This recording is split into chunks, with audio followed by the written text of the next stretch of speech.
how do you go about ensuring that the smartest young Bengalis actually stay back in Bengal to work on the development in Bengal, and they don't feel that their careers and their lives are better served by being outside the state?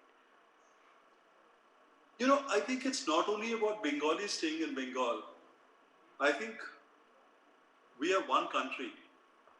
So it's about really trying and getting whatever appropriate talent for whatever job is required. You get the best that's possible. And you should aim to get that and try and attract the best talent.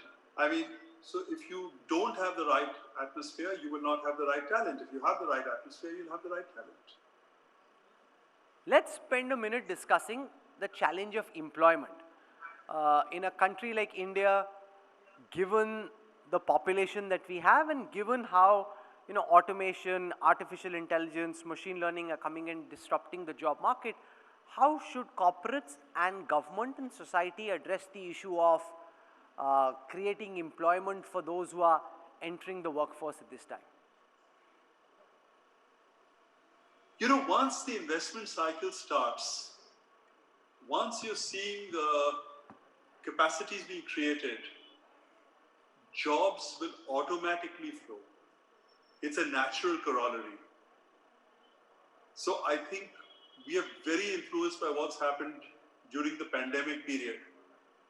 But give it 6 months, give it 9 months, and you will see that the whole cycle of the job market would have changed. Let's spend time talking about skilling. How do you think we should address the challenge of creating skills which ensure that our working population is equipped to deal with how, especially in a post-pandemic scenario, the requirements of the workforce are changing? So I think skilling is what corporate world calls training. Skilling is paramount. Training is paramount. And reinvention is paramount. You have to adapt to the new changes that are required. So for example, in our retail business, during the pandemic, we discovered that people wanted home delivery. So it was not just e-commerce. That was one part of it. They wanted home delivery. And we started that to begin with in Gurgaon and Bombay. And within this period, it's grown to be a multi-100 crore area for us. Now, it's about skilling your people, it's about training your people to make sure that they can do this. It's about responding to how your customer wants a situation. So it's about just being nimble, and this puts a greater onus on HR departments in each of the companies. And I think it's so important because customers are becoming very, very demanding. So of all the various sectors where you have interests in operations, where do you believe growth in the future lies? We've seen, for example, some of the biggest companies in India, like the Reliance Group, transform themselves around data, around technology, around mobile telephony. How do you see that play out in the context of your own concern? Frankly, technology becomes a necessity. You have to keep abreast of technology.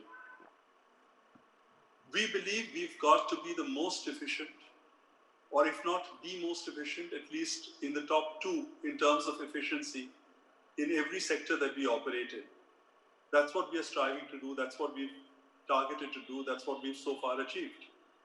Now the trick or the success is going to be in keeping ahead of the race. So you have to invest in not only tech as in tech, but tech as in technology, as in knowledge, as in research, as in reinvention.